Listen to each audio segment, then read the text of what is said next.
Yeah, it was lucky that I got hit by a car very close to the hospital, so we just popped around the corner, but I insisted that they drop me off at the bike shop first, and I pulled the bike out of the car. Blood was, coming out of my face and everything, and I just kind of went into the bike shop and, almost threw my bike at them and was like, hey, I'm doing a world record.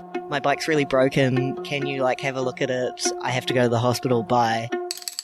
Welcome to Seek Travel Ride, where we share the stories and experiences of people taking amazing adventures by bike. Whether it's crossing state borders, mountain ranges, countries or continents, we want to share that spirit of adventuring on two wheels with our listeners.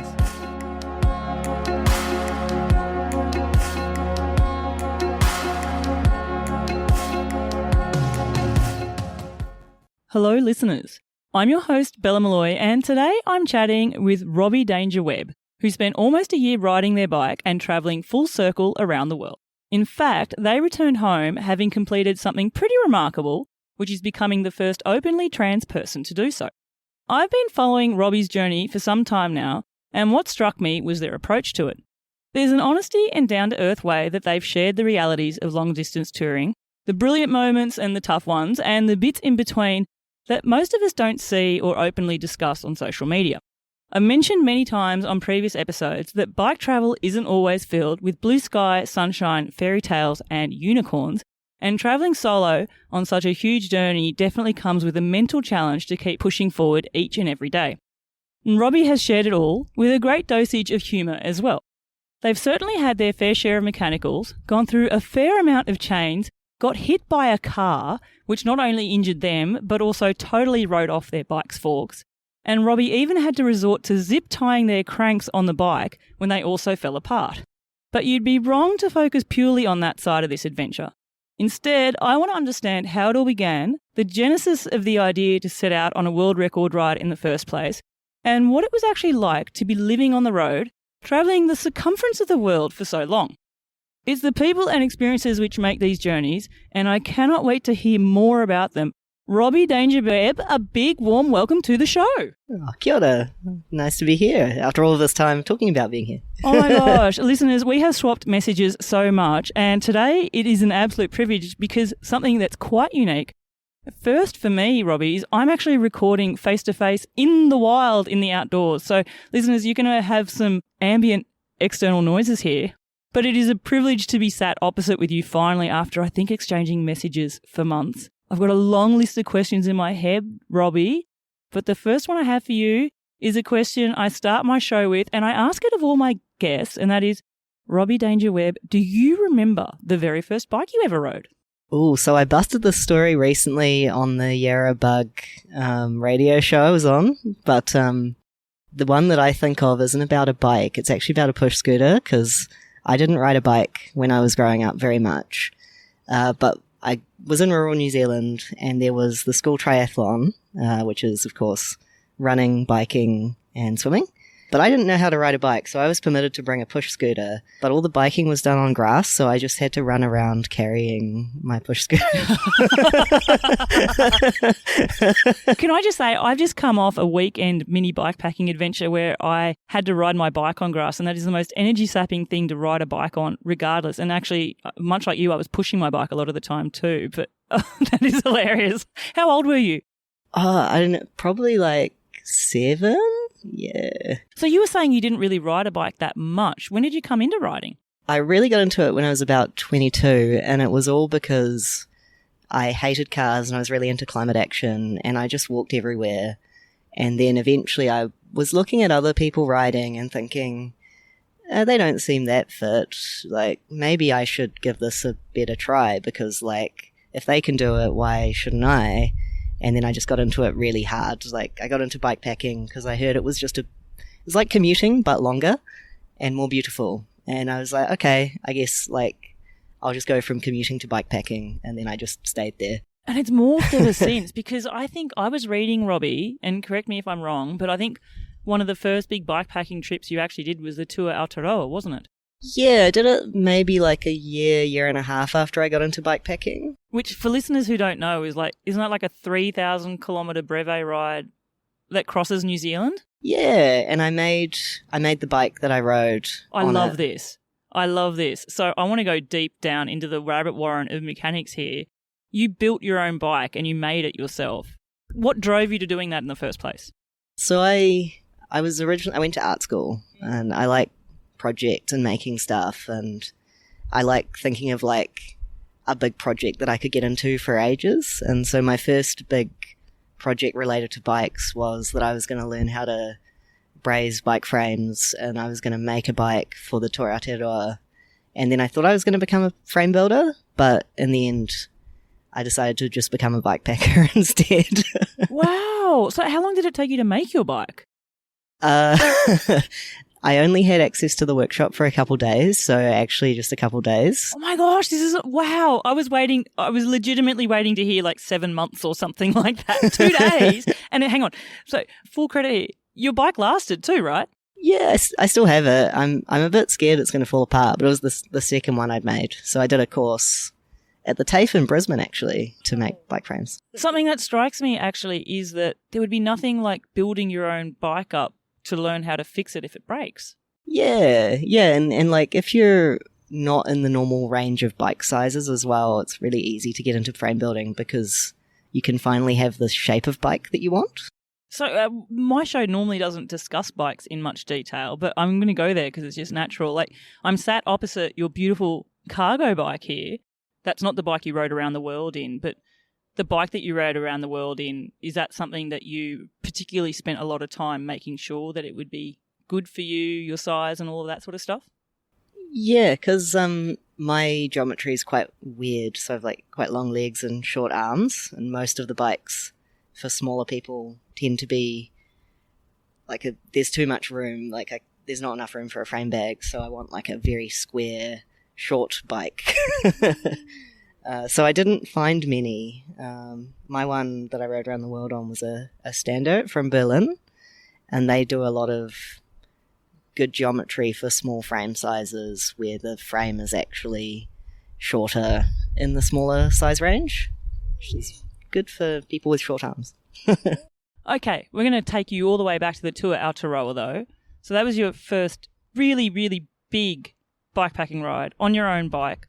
Take me to day one. How was that?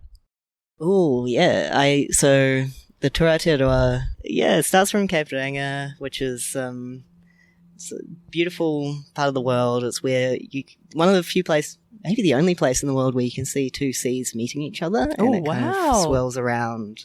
It's a very sacred place in Māori culture. It's really cool. Like, you can't take your bike to the actual cape, you have to walk down.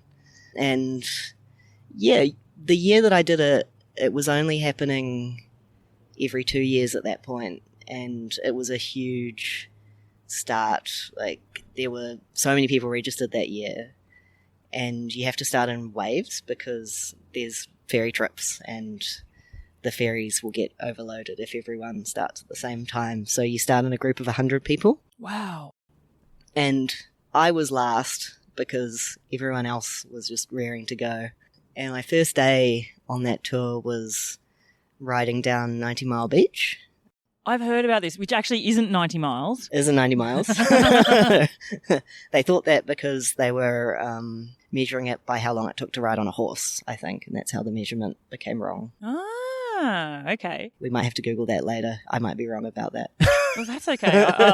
I love this whole, what's that called? It's not wives' tale. Folklore? Yeah. So 90 Mile Beach, it's where you're starting, first day. And what's it like? You mentioned that you were one of the last to leave. Was that not just to do with the starting waves, but more so how you felt on the day? I was just a bit of a faffer at the start. Love a good faff. And the thing about 90 Mile is that you have to get through it in the right timing because the sand is very fast when it's wet.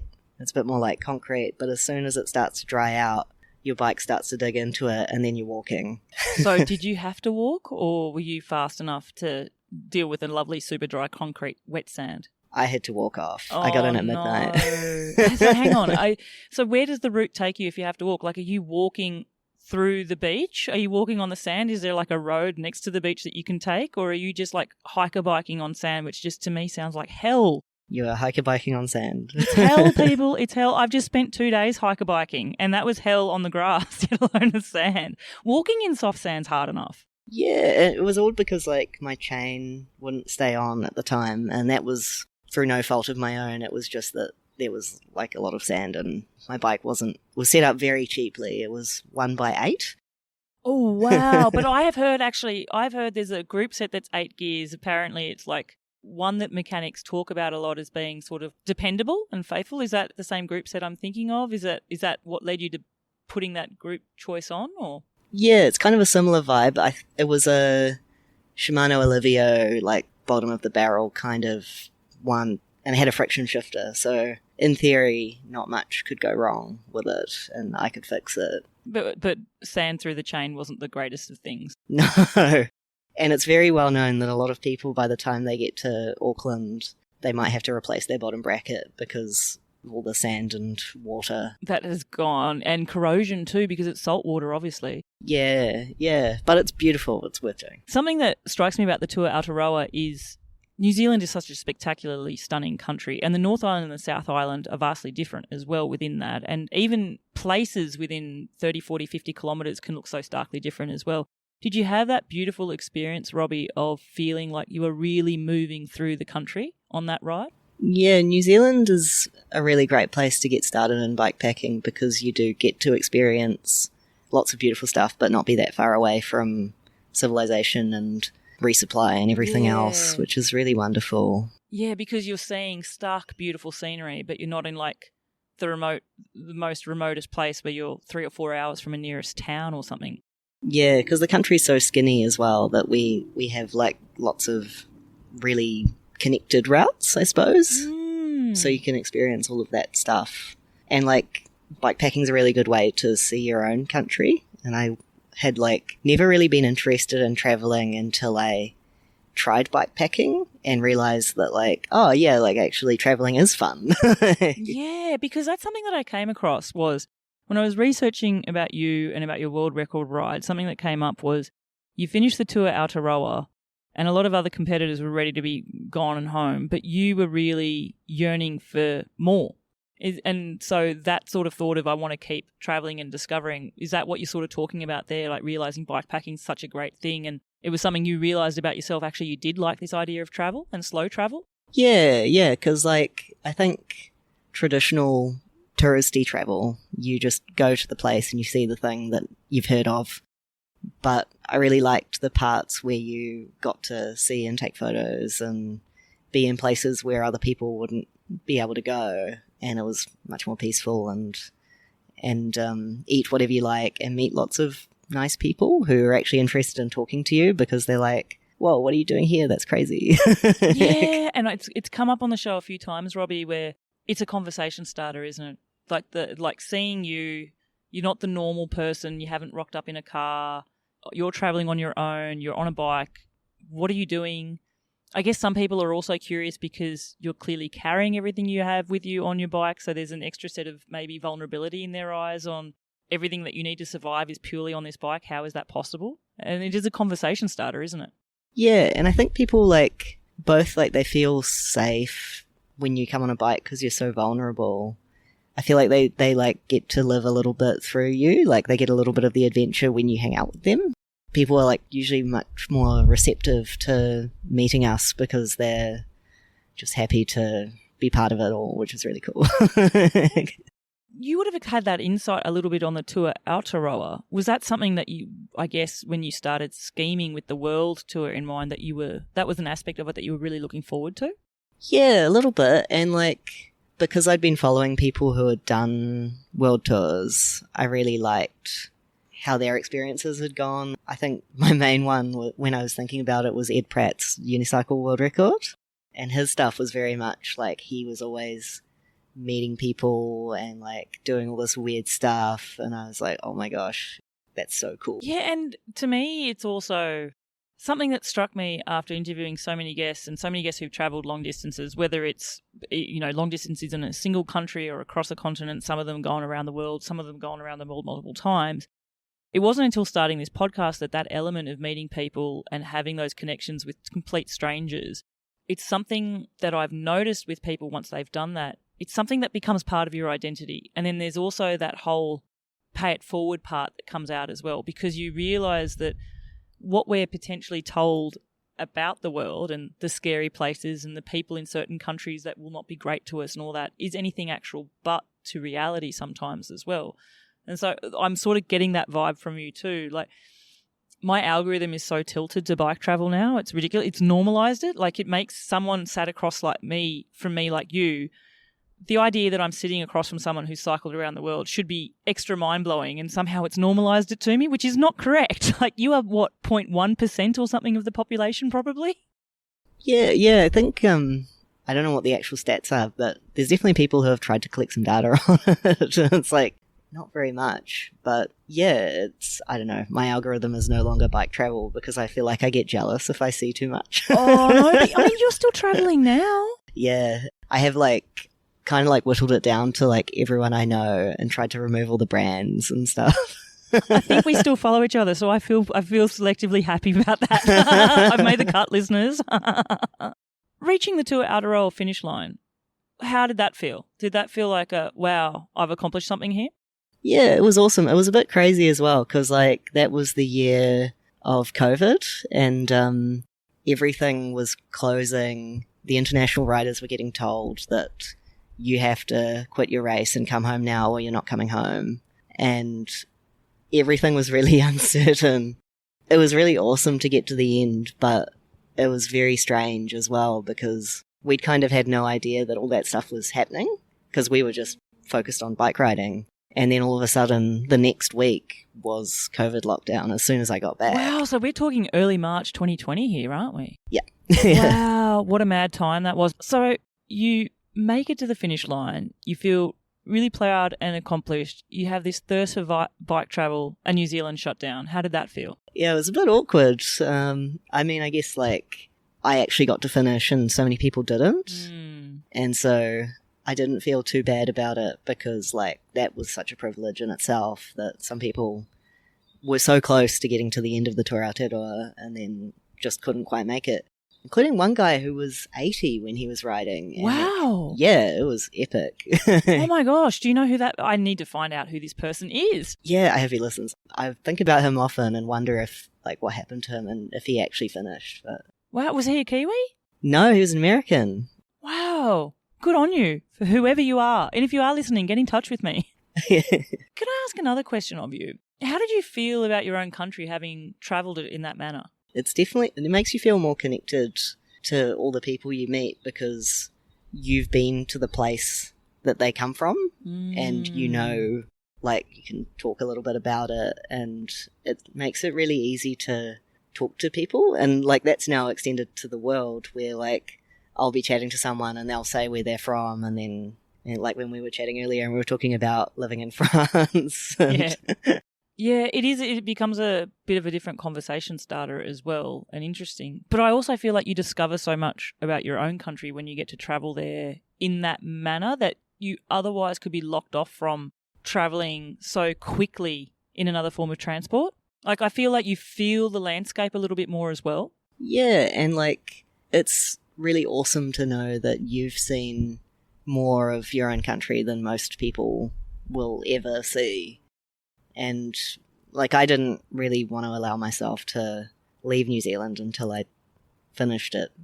So I finished cycling New Zealand. We're talking about 2020 and then COVID happens. Did you scheme the idea of riding around the world during the COVID shutdown? Like, and when I say shutdown, I mean New Zealand had locked its borders. No one was leaving, no one was coming in. Like, was that when the idea and the genesis of going around the world first started hitting you? Yeah, I pretty much fancied it as soon as I started getting into bikepacking. And I kind of knew for sure by the time I finished the Tour Aotearoa. And then I'd had this idea that, oh, maybe it'd be nice if like I could go with someone else because the world seems quite dangerous, blah, blah, blah. Of course, like that doesn't really work out when you're like trying to cycle around the world. Did you have anyone, I want to put it out there, did you have anyone in mind that might have even wanted to join you for little bits of it? Not really. Like, I think it's so hard. It's a bit of a hard sell, isn't it? Hey, I'm going to ride my bike around the world. Want to come? Yeah. Listeners, something that is part and parcel of bike adventures is unfortunately flat tyres. This year I've actually been using a tiny e-pump made by Cyclist, and it is fantastic. It's super tiny, like literally fits in the palm of my hand. The device takes 30 minutes to charge up, and it will inflate your tyres between 3 and 5 times depending how much PSI you need to put in them. It's super easy to use, really quick and simple, and has a digital pressure gauge on it as well, so you know exactly how much you've inflated your tyres to. Check them out at Cyclist and use the code STR for a sneaky 5% discount. Support the brands that support the podcast. Now back to the episode. Yeah, and like for a while there, I was like, oh, okay, like, you know, I'll just do it one day. Like, I don't know when, but it'll be one day. And then as time went on, because I'm like super queer and I'm not living on like the normal life timeline where you like settle down and have a house and whatever, it just became like the writing was on the wall that other people in my life were going to do those things. And I was like, oh, well, I guess like the world tour is going to happen. When did you first say it out loud to somebody else? And the reason I ask you that, Robbie, is I feel that having a goal in your mind is one thing, but it's when you tell other people about it that it holds you to committing to it even more. Yeah, I was thinking about it for a long time, and on a whim, one day I checked, after I'd started transitioning, I checked if there was a record for the first transgender person to cycle around the world. And sometimes with world records, you have to propose them as an idea to Guinness, but the record that I did was already there and it was available. And after I saw it, I was like, oh, that's for me. Oh, wow. So hang on. I've never gone to the Guinness. I've never gone to their website to actually scroll to look for a record to achieve. So they actually have records that are there, records that can be broken by somebody else, and they have ones that are ideas that they are proposing for someone to try and achieve. Is that what you mean? Yeah, so I don't know how it got there. Like, either they thought of it or someone proposed it but never did it. Oh, wow. But I haven't heard from anyone, so yeah, if you're out there proposing them, please be my friend. So you saw this on there and thought that's a sign for you to definitely go out and do this. Yeah, and because of the way things were changing politically and the way transgender athletes were getting pushed out of the other cycling disciplines, especially by the U.S.A, I started to wonder if the trans cyclists that are much more talented at bicycling than me, because I will say one thing, and that's that my skills are in sleeping in the dirt, eating rubbish, and being good at spreadsheets. Can I just say, just quickly, a little anecdote here, and I'll get you to finish, like the eating rubbish. You do dumpster dive, but it's not like you're eating food scraps in someone else's compost. Listeners, I'm going to put this out here now, and I'm going to have one soon because I can just smell them in the wind. Robbie's got a packet of biscuits, commercial biscuits that have been thrown out by a supermarket, which are very, very, very much brand new edible in their package and would probably live for at least another month. That's what you're talking about there. But I'm going to chomp into an Anzac biscuit because I feel that's apt, sitting across from a Kiwi here, an Australian-Kiwi marriage here. But so you were concerned that if you don't do this now, there's going to be an athlete that decides to do this. That was one thing I wondered about, which in hindsight, I think I'm glad that biscuit seemed good. Sorry, I'm now hearing the ambient noise of Bella eating an Anzac cookie, which seems okay. Yeah, I think in my naive mind, I thought that chances are someone who is faster than me would be able to take the record. But in reality, the way things are for trans people, we don't get sponsors. Like, even the greatest people in the sport, like, say, Austin Phillips, for example, she didn't get much in the way of sponsorship from being the fastest known time on the Tour Divide. So when I think back, I'm like, I think I wasn't in touch with realistically how little scraps transgender athletes get. And that, like, probably because I had budgeted and funded this myself, that's the biggest barrier to doing a world record by cycling, is just being able to have the time and the budget to do it. Yeah, the time is like one of the big things, and then the budget as well. We chatted offline about you living really simply on a very cheap budget. How much had you budgeted to go around the world? Yeah, so there's a website that stacks up the cost of a bunch of different world tours, and I was recently looking at mine, and mine ended up being, it was about 28,000 Australian dollars, and that ends up being 40 cents per kilometre, and that's in the bottom half of costs. And so that's including flights and stuff, obviously, as well, isn't it? Yeah, including Which would the have flights. been a big expense. Yeah, the flights and the insurance are the biggest expense.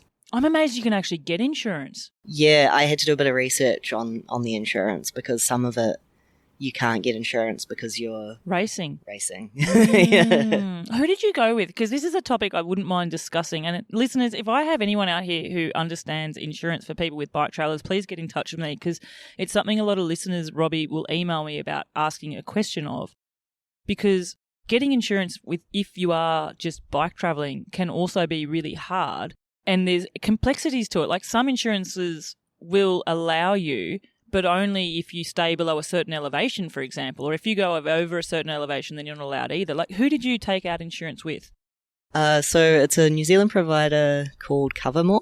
So I went through a broker that helped me find them, and there was some things that wouldn't have been covered after a certain elevation, but if you're cycling, we're just being approached by a magpie that wants our cookies. Oh my gosh, we are in magpie season, but that's a baby magpie. It's not. This is the most apt ambient sound for a bike podcast ever. Anyway, but Covermore, I have heard of them, and I think you can get that insurance in Australia as well. So that was a really expensive, a high cost expense, obviously, as well. Yeah, and it's worth it, because I got hit by a car, and so like if I hadn't been covered by the driver's insurance, I would have had to fork out a lot. Especially because you were in the US as well. In the US. Should I put the cookies away because the magpies are going to have a party? Maybe. Where is it gone? They're like behind us. They're fighting. I didn't want to go straight to the car crash in America. I wanted to bring it up later, but it feels right to go there now that we've brought it up naturally. When did that come into your ride? Because I know you did travel eastward for your ride. Mm-hmm. So how far into it were you? It was about 3,500 Ks, I think, in Iowa. And yeah, I think what I tell people a lot is that based on hours of exposure, the fact that a car eventually got me doesn't reflect very much on like how likely it is for a car to hit a cyclist, because I've been outside for so long that and often on quite direct routes. That's the thing with a world record ride too. Like if you weren't trying to set a record, you'd maybe choose quieter roads. Is that what you're trying to say as well? Yeah, and also because you're traveling consistently in one direction or other. You can go north and south, and you can go a little bit back on yourself if there's no other way. But for a world record attempt, you're not supposed to zigzag. So sometimes you might end up in some like slightly less than ideal routes just because that's the nature of trying to get a record. Just quickly, is the route that you choose locked in before you go? Like, do you have any flexibility to change that as you go? Like for any reason, like it could be safety, it could be health, it could be anything like that? Yeah, I did end up changing mine a lot, but you have to design the whole route and propose it to Guinness before you start, which took a few months. Knowing about what the admin process for a record is, having spoken to other guests who've set them and seeing your whole story about it now, trying to get it all official, I can only imagine that would have taken months.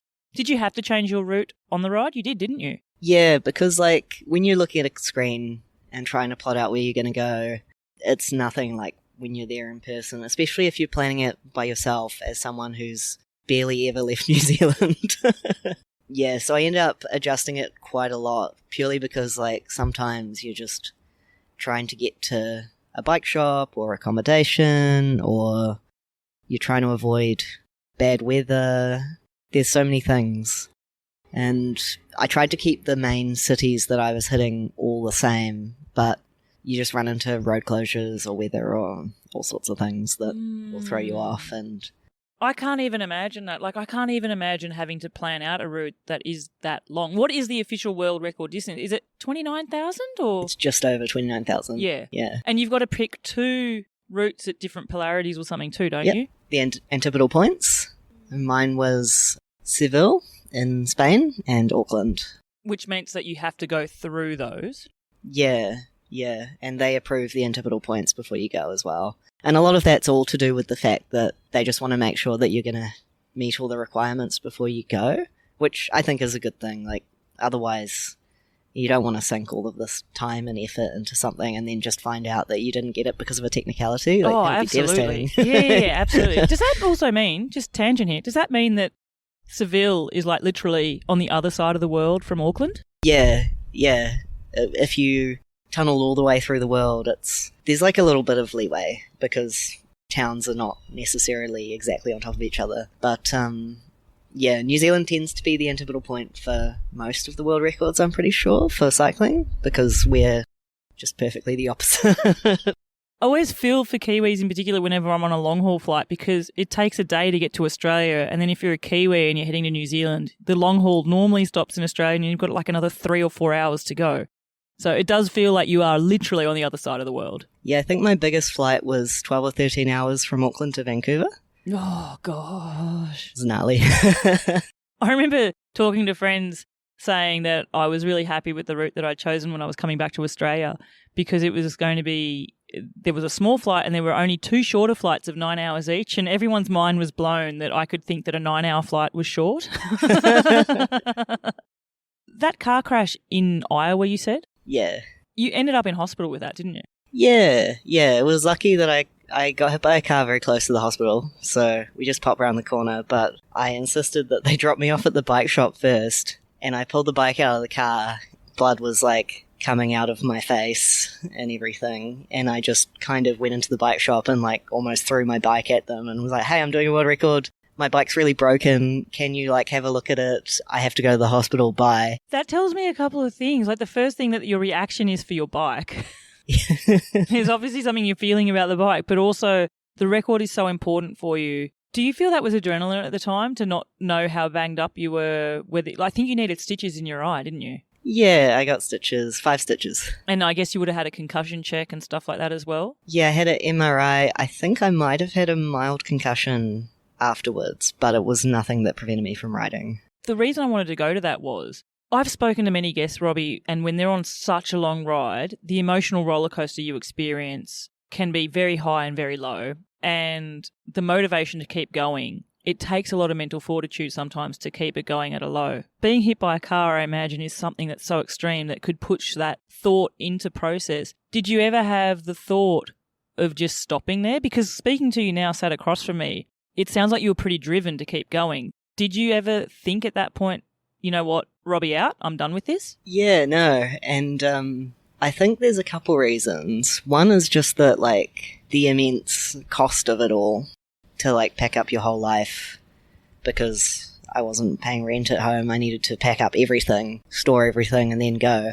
Quit my job, all of that stuff. That there was not that much to go back to except to see my friends at home. And it would have been much worse to have to restart the whole ride again, the whole record again from the beginning. And then also, I wanted to do the world ride to improve my life. So, like, there was no other pathway in mind for me. I'd been planning about it, thinking about it for so long that, like, the thought of quitting didn't come into my head once. For the entirety of the ride? Yeah. Wow. Can I ask, going back on just something you've said there, you wanted to do the record to improve your life. What sort of improvements were you looking at the record to seek? Yeah, so I was working in corporate before that, mostly to fund my record. What was your job? I worked in digital accessibility, so all about making websites and software work for people with disabilities. It was a cool job. Like, I liked it. I liked my team. It was nice, but I wanted more of a community, more of a queer community.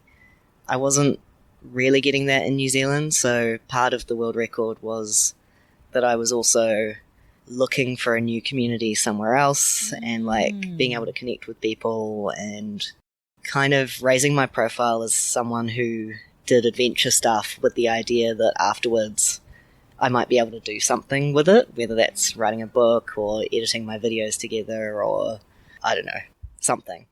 Did you find that community out there? Did you find it everywhere around you out there, and what you were seeking in terms of that community aspect? Did you get that? And the reason I asked, you use the word community, it's something that's come up before on the pod, but it's actually come up in the other way, in that something that people feel they miss out on when they're on long solo journeys is a base and community, and the idea that they have somewhere where there is community because they're disconnected, because they have encounters in moments or days with people, but then they say goodbye to them. But you very much found it the other way around. Yeah, you do get a bit of that. Like, every day you have to say goodbye to new people, and you get really good at both bonding with people really quickly and then also saying goodbye to them really quickly and being like, oh yeah, you know, I might see you again at some point. Or we might just be internet friends forever, who knows. But being trans and queer, the community, people would reach out and say like, oh, you know, come stay with me here, come stay with me here. And that was really good. I felt very accepted. Like, people were really stoked to be part of the world record, and it's got me to experience places in a way that I think a lot of cycle tourists probably don't, because it's such a wild thing to do, because the world is locking us out from a lot of places and activities. I was going to say that, because something that hit me really starkly when you first came across my algorithm, which I think was fairly early in your record ride, was the idea of doing this at a time where it feels like the world is looking at blaming all its problems based on trans people. They're the reason for this. That's why things are going bad. And it seems to be you're the can that people are kicking. Did that strike you a lot when you were on your ride? Yeah, it's, I mean, like, with a little caveat that I'm masculine and white. So, like, I have some of an easier experience as a trans person. So that is one thing that I'll always caveat. But most people, I think, were excited to hear about it, especially other trans people, because you don't really see that stuff. Because it's so hard to know what's safe and what we can do. There's lots of countries with laws that certainly criminalize their own population. And there's also lots of things you hear on the internet, because the internet tends to thrive off controversy and danger and stuff like that. And you see, like, for example, in the United States, there's so many states that are moving to restrict all of our healthcare options. And people in the States were particularly welcoming, and they were like, oh, we're so sorry. And so the reality on the ground doesn't meet up with that sort of internet hyperbole in a way. Yeah, it's really effective politically, and since it kind of took off in the US and the UK, that oppressing trans people, and especially things like talking about trans women in sports, has been found to be a really politically effective way to galvanize a particular political base. And so that has kind of spread around the world, because other political parties look at it and go, oh, that's something that I could try and see if I can, like, use that to get some more people to vote for me. And in reality, a lot of those people have never met a trans person, and a lot of those people probably met me and didn't know what they were looking at. Did you ever feel at times there were moments where you needed to be more incognito than at other times? Can I just say that just sounds so stupid to say out loud? I'm putting that out there now, but it's like, I think you know where I'm coming from. Like, did you feel there were times where this is not a place for people to know that I am trans? Yeah, and it was in a lot of tension in the record, because the record is first openly transgender person to cycle around the world. And you've probably talked to other record people about this, you have to get witness signatures, ideally as often as possible, and like every day. Yeah, there is like a daily thing, isn't there? I have spoken to people about this. And so the problem with that is that because it's first openly transgender person, if they ask you what you're doing, you have to tell them. So, like, where a lot of us would not necessarily constantly be walking around outing ourselves, being like, hello, trans, like with the first person we meet, not necessarily because we want to be secretive. I mean, some people do purely for like safety and comfort reasons because people are mean, but usually I wouldn't necessarily meet people in public and the first thing I have to tell them is to out myself. It's not something I've ever thought of. Should I out myself because I'm heterosexual? Should someone else out themselves because they're not? Like that's like your sexuality and gender, and it's not something that we feel like we should flash on a neon sign. Yeah, and I'm sure I met a few people who I told who I was the first trans person who was out that they've ever met, even though in reality pretty much every single person in the world has met a trans person. They just didn't know that they were meeting one. And they all thought we were totally fine and normal, because we are totally fine and normal. But yeah, especially in the United States, in very Republican parts of the US, there was definitely a lot of signs outside of houses. It was during the time of the last election, things like, I have a gun and I'm not afraid to use it, and all of that stuff. Yeah, that's a different type of vulnerability. We were talking about the vulnerability of exposure in terms of being hit and, you know, a driver hitting you on the road. That's a different type of vulnerability there. And that's something that a lot of us don't even, I don't know whether it's right to call it a blind spot, but it's not something that we even need to consider.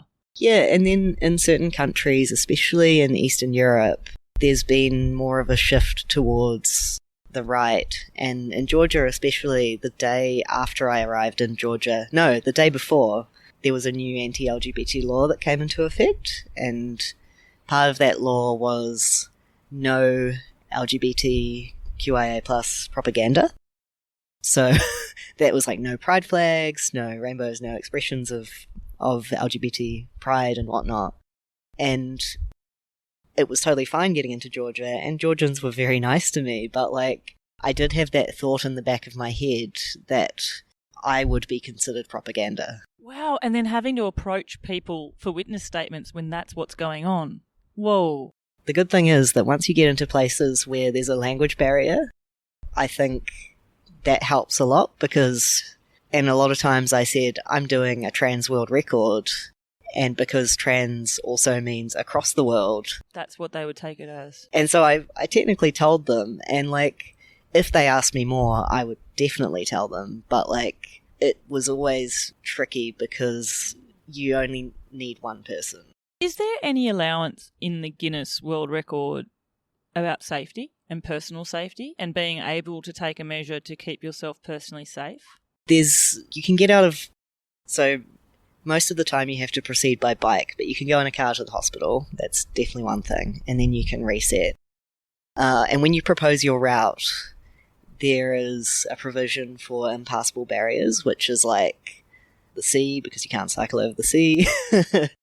There's areas you can't get in because you don't have the right passport to get in, and war zones and whatnot. So when I proposed my route, I was kind of arguing that these are the countries that I think I will be able to pass through safely.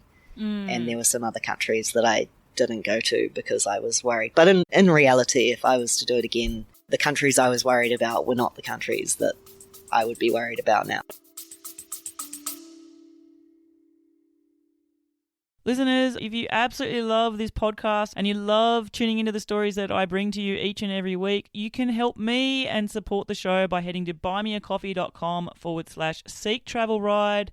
Shout me a few virtual coffees and keep this podcast rolling. Back to the episode. Something I wanted to ask you, and I guess for the benefit of other people who are in the same category, other trans people, other queer people, other minorities, people that feel that what their identity is an extra barrier to being able to seek out these things, seek out adventures. What would you tell them after having your experience? Yeah, I think it's tricky because like everybody's experience is going to be different, because there are so many different ways that people can be marginalized. So from my perspective, there was maybe 3 times where I felt unsafe, which is the same amount of times that I felt unsafe in New Zealand. That's the thing, isn't it? Yeah. But then, like, you need to practice knowing when things are unsafe and being proactive to keep yourself safe and have an idea of what you're going to do if you feel unsafe in advance before it happens, whether that's like what to do about mountain safety or thinking about when you're going into a city, is that going to be safe and stuff like that. But generally speaking, you know, like once you've been out for a certain amount of time, you get a feel for places that are or aren't safe. For example, people did ask me about safety a lot, and they would often ask if it was safe in India, and in many ways India was one of the safer places because there was always aunties and uncles on the street wherever I was biking who would notice if anything was going to happen. Where people have this impression that, like, oh, you're going to get run over, it's going to be crazy, it's going to be horrible. That wasn't true at all where I was. But then other places where it was, say, like in the United States, it was fairly remote, and I knew that most people in the radius of where I was wouldn't take kindly for me going onto their land asking for help, because in a few American states they can shoot you if you go on their land. What a world we live in. Oh my goodness me. But on balance, again, back to that question, you feel, how do I word this? If I was going out on a world record ride, because I'm an anxious nuthead, there would be a whole heap of perceptions of fear that I would have to work through and nut through and think of my strategies for it. I feel, is that what you're saying? Like, but then there's a whole heap of anxious nuthead strategies that I think of just in day-to-day life as well. So are you sort of saying, in a way, it's almost no different? There are some circumstances where it would be different for you specifically, but on balance, it is something you can get past. It is a barrier you can move through. You just have to have your strategies in place first. Yeah, so like, I think we have to be realistic. Like, a lot of marginalised people experience violence, and that violence can be incredibly random. And so, while none of that happened to me, it's definitely possible. Yeah, and you can't just brush that away. Yeah, but there's a lot to be said about starting out, practicing a lot, and then getting a feel for both, like, places that feel less safe and more safe, people who feel less safe and more safe. And the best safety is always being proactive about it. And so I think having a practice of, like, for example, I'm thinking a few days ahead about where I'm going to go and where I'm going to be. I'm contacting people. I'm trying to reach out to the community. Occasionally if I'm not completely sure about the place that I'm going, I might tell one of my friends, like, hey, I'm going here. I'm going to text you around this time to confirm that I'm fine. And then I have a Garmin inReach tracking me all the time. And so, like, I think safety is a huge deal, but also with cycle touring, people don't expect us to be the places we're going to be. So where you might be hustled for being a tourist in normal tourist areas, you spend all your time in the country where people are like, I didn't expect you to be here. And so, like, most of the time people aren't scheming to confront you. And because and actually I think it was David McCourt when I always finish a podcast with the same question, what's the best thing about bike travel? And his answer was the spaces in between. And it's the spaces in between where the magic happens often as well. And it's the nondescript places on a map that nobody goes to. And that's sort of what you're talking about a bit there as well. Yeah, and it, as well, like, the more of us that do this stuff, usually the safer it is. So there is a lot to be said about building community and having more people out on bikes too. Yeah, having that, coming back to community, have you found that you've become a voice for people in your community? Or have people reached out to you for guidance on this topic? A little bit, and I think about it a lot, because compared to other things, like when you're a trans person doing anything, because we are less than 1% of the population. So for a lot of us, if you're doing something, you might be one of the few people in your field that's done it.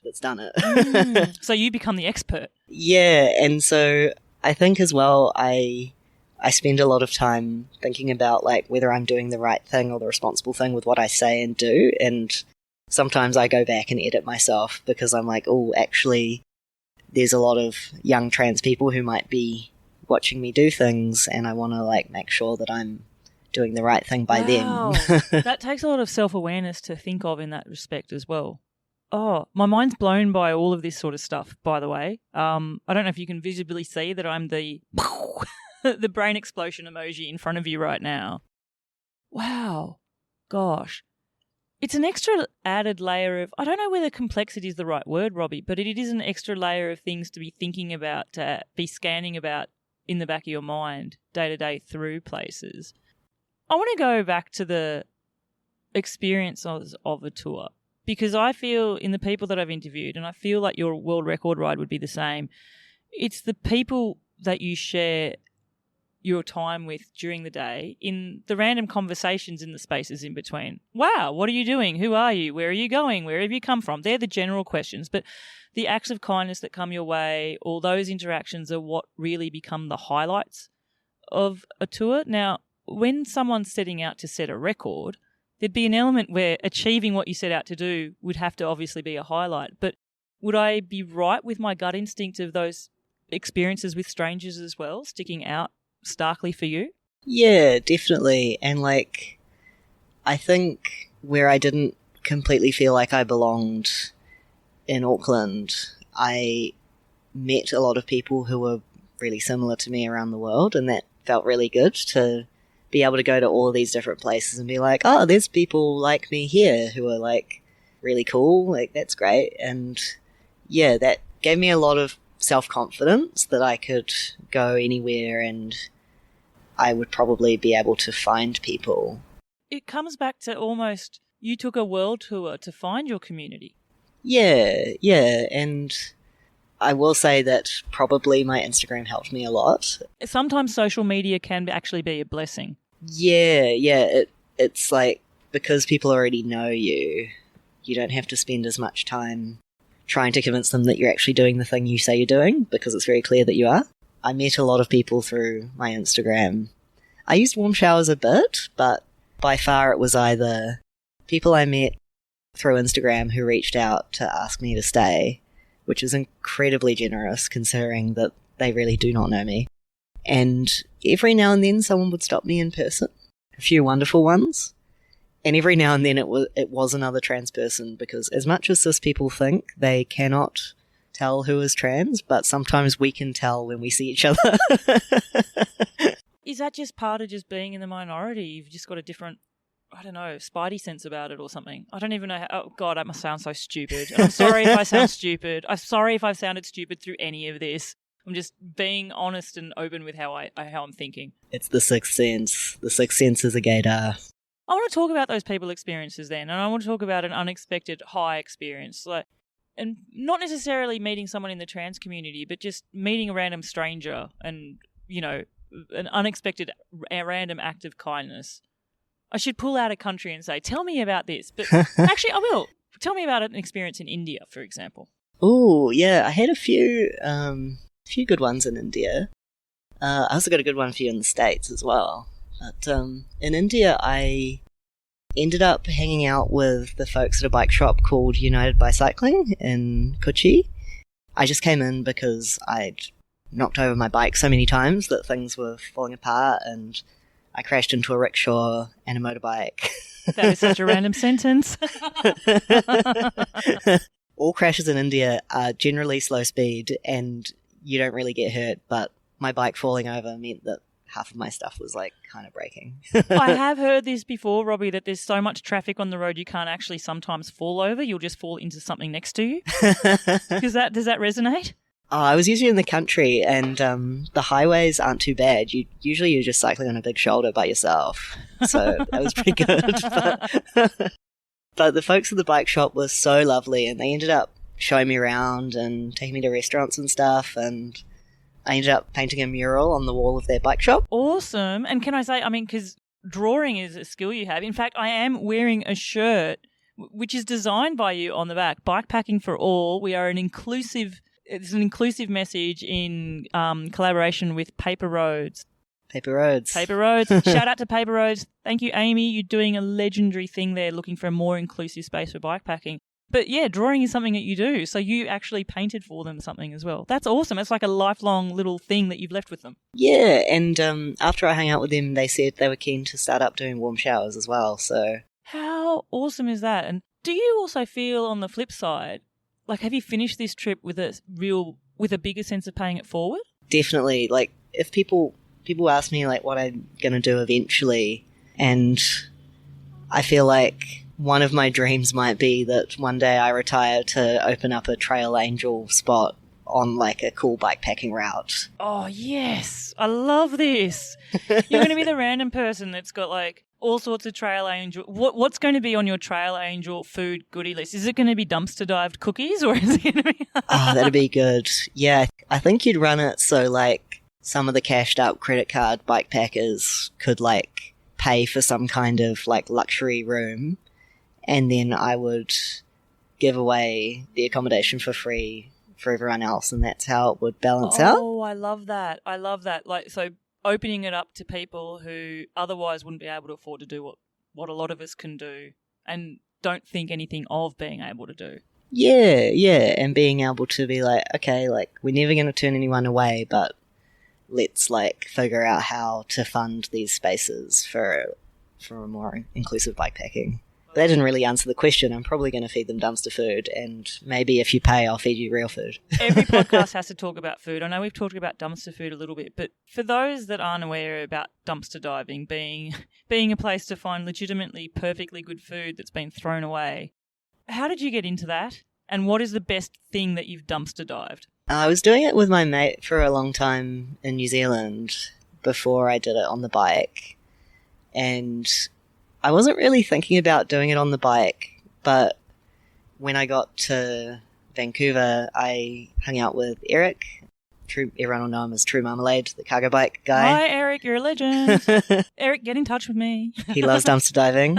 And I was like, hey, is dumpster diving good over here? And he gave me a bunch of places to check.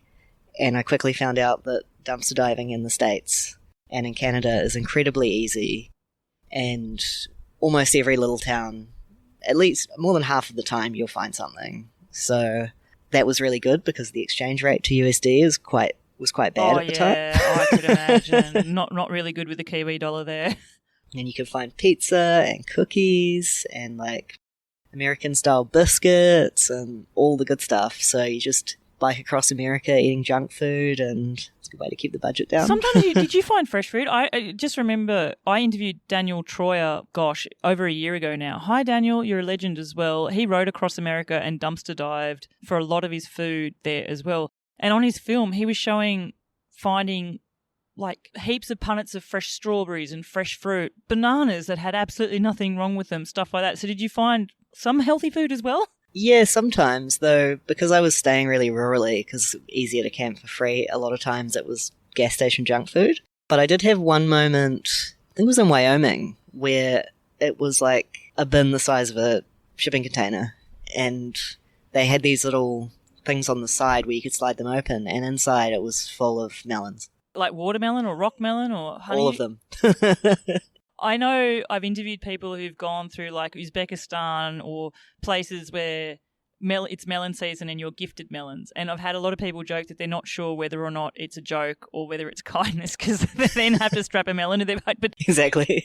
There's also, and actually, shout out to a previous guest, Em Hulbert. Hi, Em, you're a legend too. And we were chatting in a WhatsApp group a couple of weeks ago, and she said she just had this sort of question sort of running circuitously in her mind of, when you take some heavy food on and you're carting food on your bike, once you eat the food, is your bike easier to pedal even though the food is now in you? I think it is.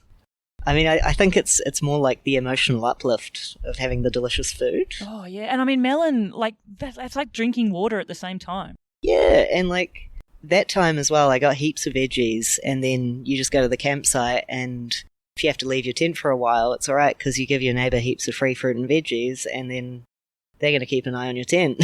It's great.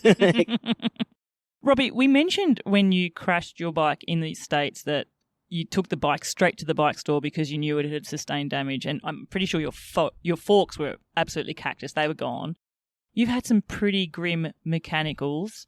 Zip tying your cranks together to hold them onto your bike has got to be right up there. I know that when you crossed the Nullarbor in Australia, your tyres, my gosh, I don't know what happened. Did they melt into oblivion? Like, I've seen photos of them and it looks absolutely ridiculous, and that was obviously a pretty grim mechanical to get through. I think you went through, was it 10 chains or something like that? Like, your bike was absolutely stripped and replaced nearly, apart from the frame. But I want you to take me to a mechanical now that, let's face it, you think about now, and at the time it would have been stressful, but now you just laugh.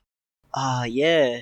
I mean, there's been lots, but probably the cranks are the best one, because, like, that's the one that excites all the bike mechanics as well. I would, but also just to me, we always laugh, zip ties and what I would call 100-mile-an-hour tape. It's sort of everyone who's travelling any type of long distance, take a stack of them with you, and how many things have they fixed? But I'm not sure I've ever met anyone who's held cranks together on a bike with zip ties.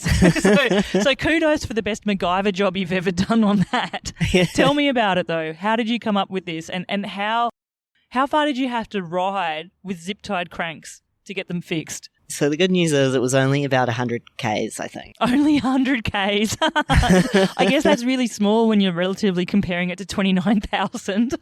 Yeah, and it was in the country, and I didn't have that much company for my world record ride, but I did have my mate Julio with me for that leg of the ride.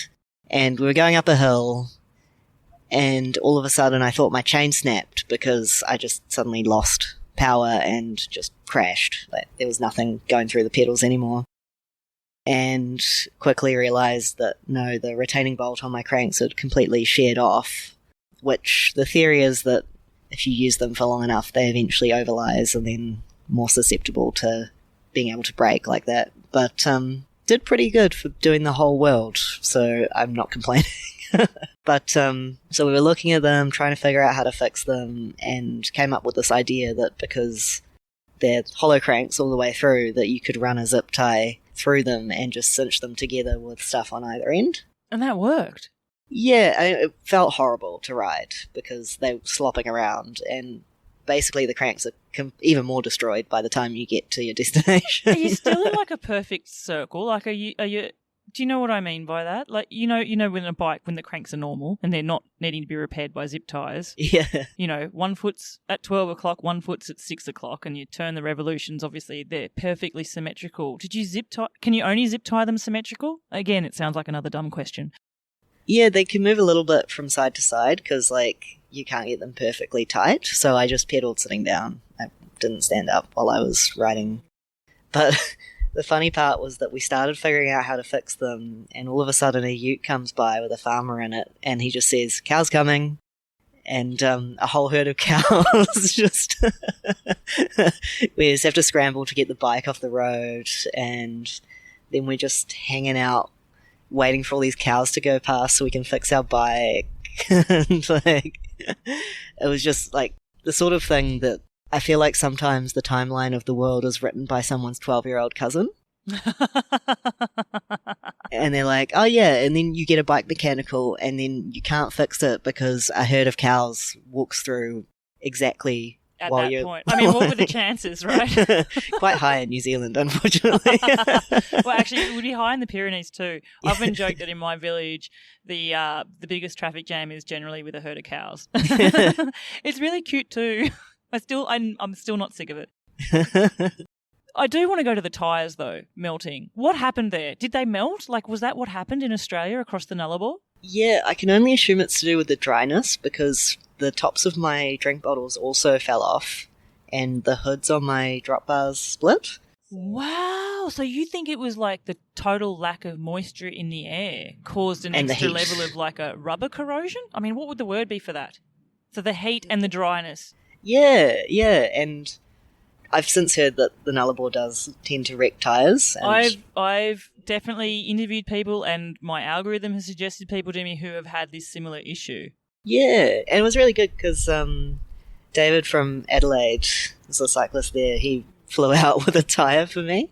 Just coincidentally was flying to Sedona for work, and through Instagram I put the call out, and one of his mates was like, I'll ask in Adelaide and see if anyone is going that way that could bring you a tyre. Can we just give a point of reference to people how far away you were from Adelaide at this point? Ooh, quite far. Yeah, I know because I'm an Aussie. But for those who listen to the show and have no concept of this, how many days of riding would it be, at least? Oh my gosh, I can't even remember, but it would have been maybe like a week. You know what? I can Google the answer.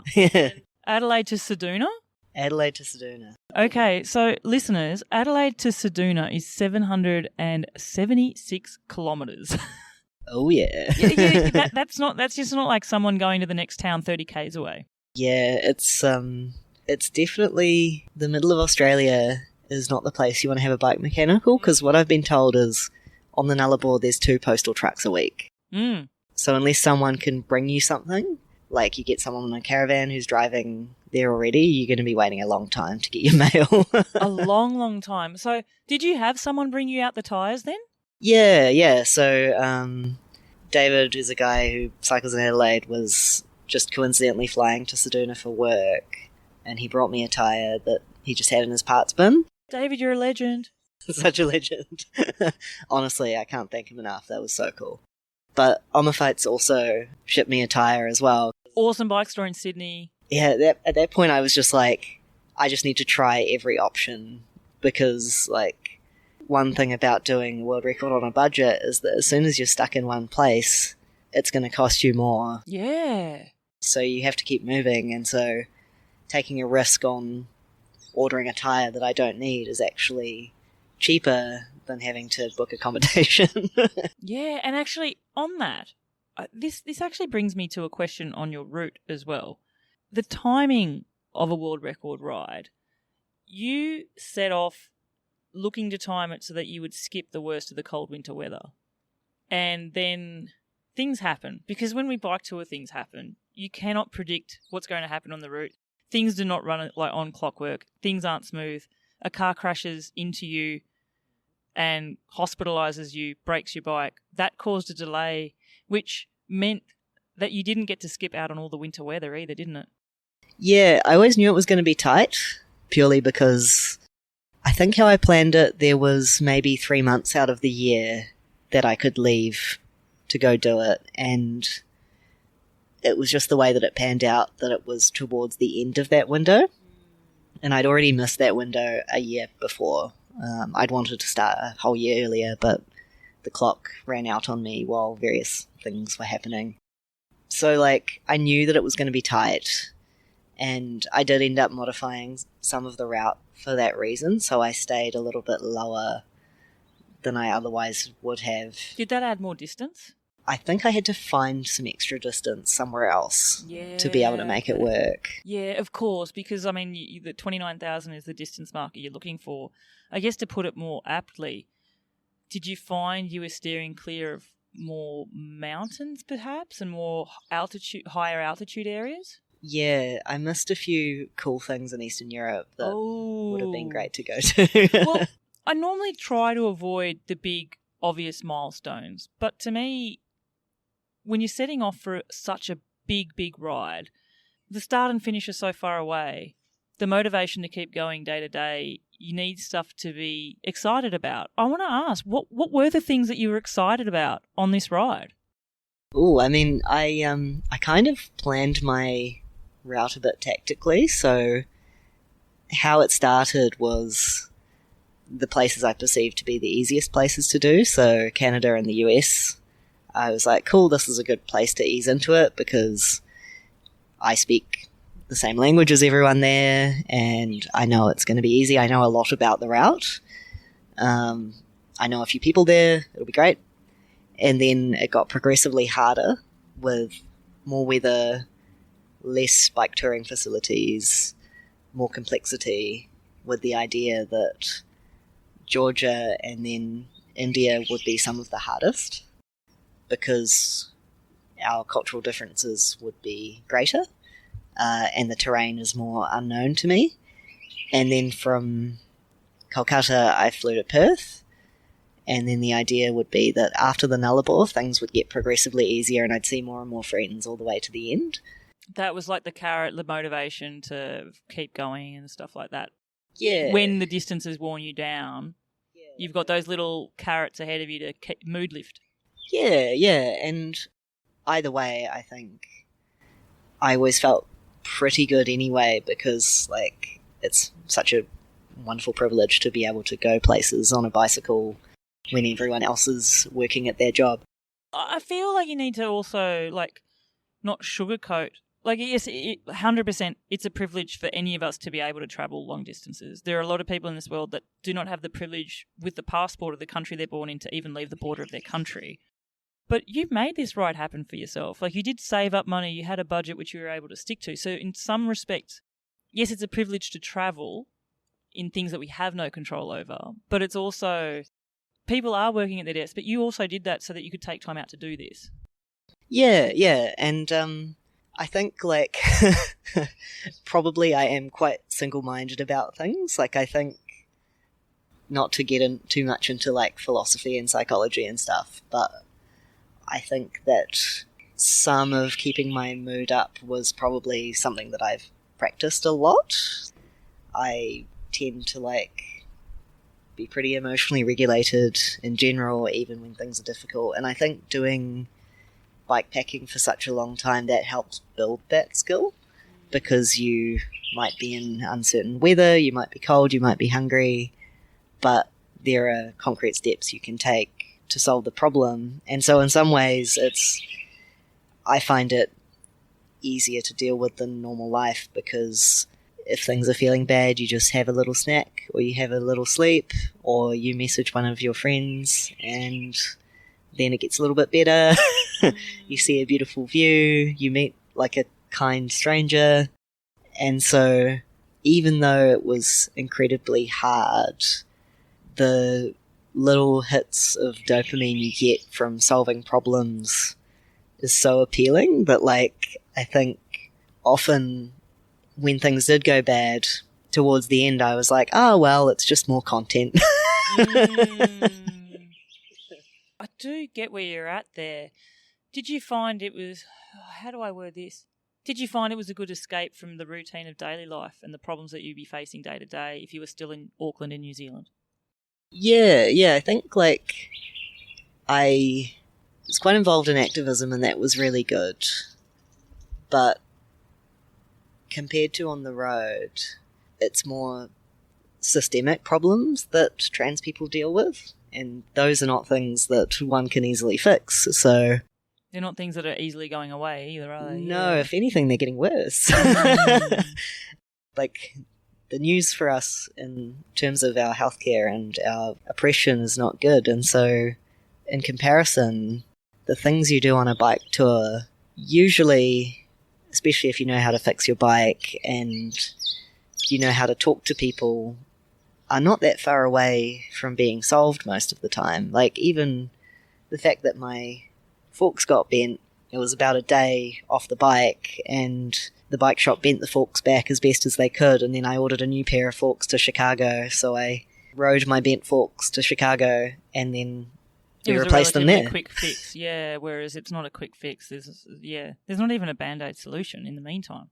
Yeah, and, like, I can see how people just get stuck bike touring forever, because it is so wonderful in that way that, like, you have access to some sort of community all the time because people are so excited about what you're doing. You have meaning and purpose because you're always thinking about the next thing that you're going to do. And though I'm not trying to backpack forever, I see the temptation. Well, I wanted to talk about that in a way. Obviously, you successfully got to Auckland, you brought it to an end. What was it actually like bringing something like that to an end, and then the weeks after that realising that your drive, motivation, purpose for, so long, for 29,000 kilometres, you didn't need to wake up the next day going and getting the distance out there? Yeah, I do think, I mean, one thing that helped is the fact that you have to process all your record evidence afterwards. That's a job. That's a full-time job by the sounds of it. It's a whole job. But I do think now, with a little bit more time and space, it's almost 6 months since I finished. Not quite, but getting pretty close. And in hindsight, I do think I got a little bit crazy afterwards because of how different it is when you stop. And it's just not interesting to bike around your hometown in the same way it is to bike somewhere that you've never been. And I've biked all over Auckland, so there was nowhere new to go. And so I really didn't bike that much in the first few months, but it was lovely to see all my friends, and I'd already made plans that I was going to come to Australia and ride my cargo bike for another 3 months and then figure out where to move to.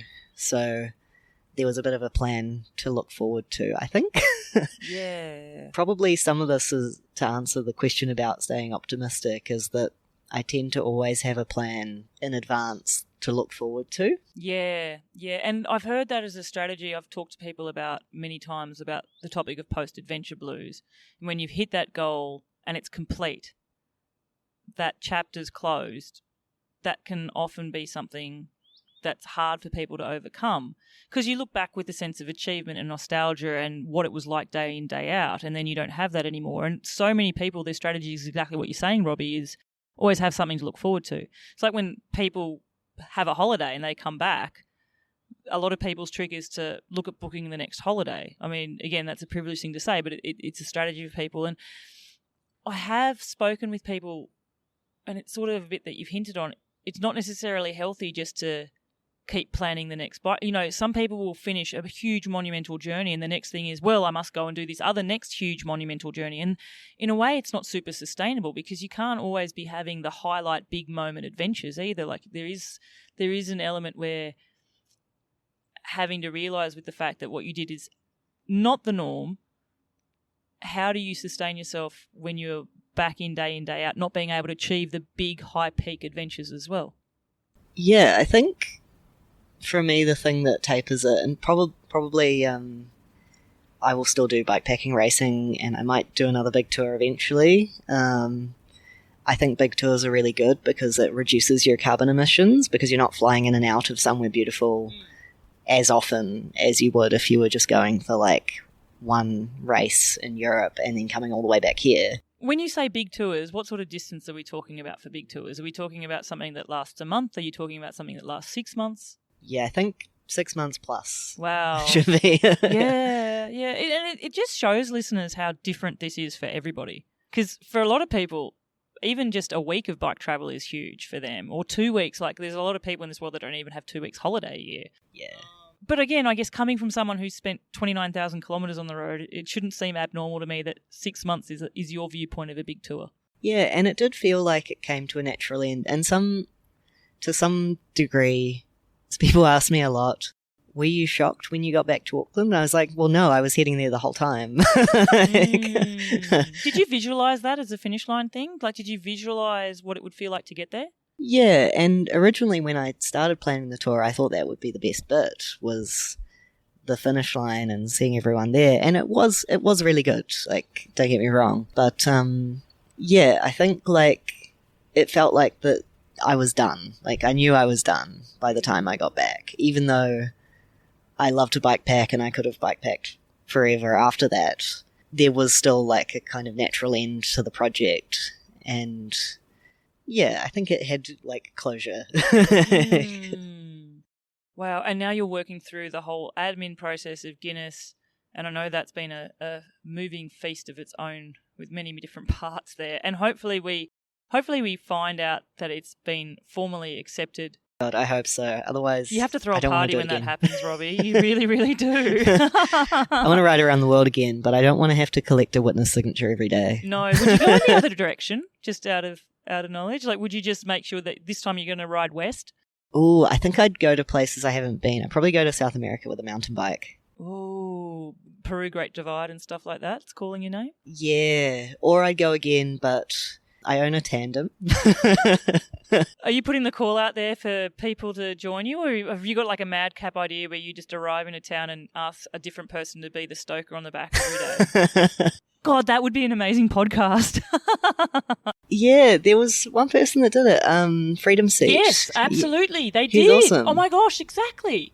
Yeah, I think it would be more of a long-term plan, but I think it would be cool to go again with someone else to be able to enjoy the things that you're seeing and do some touristy things, which when it's just you and your bike and you can't really even leave your bike for a minute, it becomes really limiting what you can do touristy wise, or even just going to buy stuff, because you're constantly thinking, oh, my entire life is sitting outside the shop and I hope it's okay. Yeah, I mean, it is a legitimate question. A lot of people are concerned about, like, how do you secure your bike when you're solo and you've got to go into the grocery or do some supermarket shopping or into a roadhouse or wherever you are, or even, wild camping. How do you make sure no one's nicking your bike? Like, it is a legitimate concern. So I can fully appreciate that. I know you travelled light, and I am coming up to wrapping up the show, but a question I really want to ask you is, I have a hunch that everyone has a luxury item. What was your luxury item? There's something that you could have definitely done without, even though you're prioritising, not being too heavy on your bike. But what did you bring with you that was your luxury item? Oh, I was pretty tight. I started out with an iPad because I thought I was going to do videos, and I ended up sending it back to New Zealand. Whoa, you got rid of your luxury. Yeah. Well, actually, I'm going to flip it. What's a luxury item you wish you did have? Actually, I would have had a second phone in the bottom of my pannier bag. Why is that? When I crashed into the back of a rickshaw in India, my phone got smashed, and the sudden feeling of vulnerability that you get when you're using your phone to plan everything and translate languages and my gosh, of keep course. in touch. Because it's not like it's just something that you can make a call with. It is everything now. Yeah, and so I basically spent everything that I had because I had cash and I just was moving a little bit of funds onto a Wise card, and I was just lucky that I went to the phone shop and there was a phone that had enough cash, because I couldn't transfer more funds onto my account because I didn't have a phone. Oh my gosh, you're so hamstrung. See, that's problem solving at its best. And I always say it takes a bike tour to make us realise you've gone on a crash course in problem solving you didn't even know you'd signed up for. But you are, oh my gosh, you would be like the ultimate problem solver now, Robbie. Zip tying cranks together. Hello? Oh gosh. Robbie, as I wrap up the show, I have 3 questions which I ask every single guest. The first one's music related. You're a guest of the show. You get to go on the Seek Travel Ride music playlist. Listeners, it's available on Spotify and Apple Music. Robbie, what song would you pick to be the soundtrack to your adventure? Well, I briefly thought about this earlier, and I think I'm forced to pick Bonnie Tyler, Holding Out for a Hero. Oh, yes. I'm holding out for a hero to the end of the night. I love that song growing up. And the reason why is because my dear friend Julio asked what playlist I want to play when I get to the end of my world record.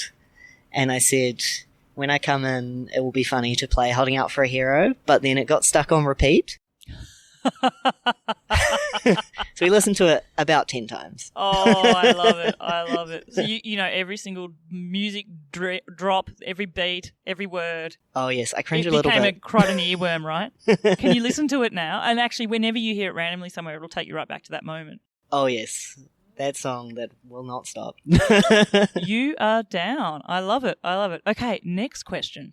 You're giving a choice one day, Robbie, and you can go left. It's going to be the most corrugated, beat-up washboard road of your life, and there is no smooth pathway through it. It's relentless. You go right, and you've got the most horrendous mother of a headwind. Which one are you going to choose? Oh, see, I'm on my cargo bike at the moment, so I feel like I have to choose a headwind because the little wheel does not do very well with corrugations. But I think philosophically, it's all about mindset, so I would just think positively and choose whichever seemed the best. Oh, wow. I've never had someone sit on the fence saying, I'll go either way, I don't care. Oh, I love this. Hurt me, I don't care. It's all mindset, people. There, take the advice. I like it. I like it. All right. Final question for you, Robbie, and that is, I want you to finish this sentence for me. The best thing about taking a bike adventure is? Eating 2 litres of ice cream outside the supermarket. How long has it taken you to clear 2 litres of ice cream? Oh, I think I haven't timed myself, actually. Often I do a kilo of yogurt as well, because that's quite dairy good. is a theme. We talked about this offline, and you were praising the idea of yogurt drinks in Europe. Yeah, and like even better if you get it from the trash, because we hate the dairy industry. But for bike packing, there's nothing else. It's for calories and being able to stay awake. I did try eating a kilo donut in Queensland, and that I didn't quite make the time cut off, which I think was about 20 minutes. My God, a kilo donut. Kilo. Oh no, that's too much. And I'm a donut fiend. I love, love, love donuts. But I have to put context here. Not the American style Krispy Kreme type of donuts. I like the good old cinnamon sugar donuts that we get in Australia. Do you know the ones I'm talking about? Yeah, like the cheap ones? Yeah, the cheap and nasty ones. Like I'm an old school Aussie bakery. The little round hole in the middle, cinnamon sugar, that's me. But I couldn't do a kilo of them. Well, maybe I could. The kilo one had lots of cream, and that was part of the problem. Oh, no. I reject this. I reject this a lot. And I do love that we've somehow trailed back to food. That just sounds awesome.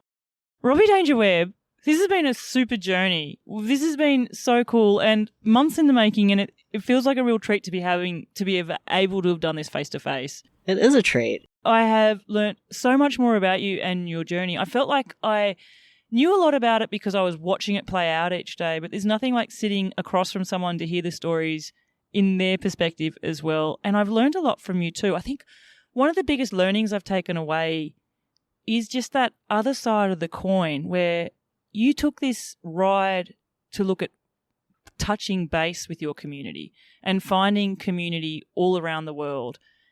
And when I've heard the opposing view of the reason people can get lonely on tours is because they're away from it, it really also just starkly showed my blind spot to what you as a trans person has lived in as well, that being trans in this world right now can feel isolating. But the resounding message I've heard from you is you have found community all around the world. And I hope that is the beautiful hope that we can take forward with this podcast. It has been an absolute pleasure. You're a dead set legend. Thank you so much for sharing your stories and experiences here on the podcast at Seek Travel Ride. No, kia ora. There we go, listeners. That wraps up my chat with Robbie Danger Webb and their amazing world record-breaking ride. It was such an awesome treat to be able to have that podcast session face-to-face with Robbie, and I really hope I get the opportunity to do that with some other guests to come as well. I think some of the biggest takeaways I've gotten from this was the world is not as dangerous as we perceive it to be. The idea that Robbie took the world record-breaking ride as a way to connect with community, that really flipped it on its head for me. I also really love the way they got into bike travel in the first place.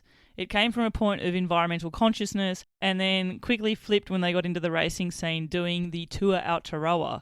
I can't help but think that learning how to build a bike actually held Robbie in good stead when they had to deal with all the equipment problems on the road. And zip tying cranks together, that has to be one of the best sort of MacGyver equipment hacks that I've ever seen to help someone keep pedaling forward there.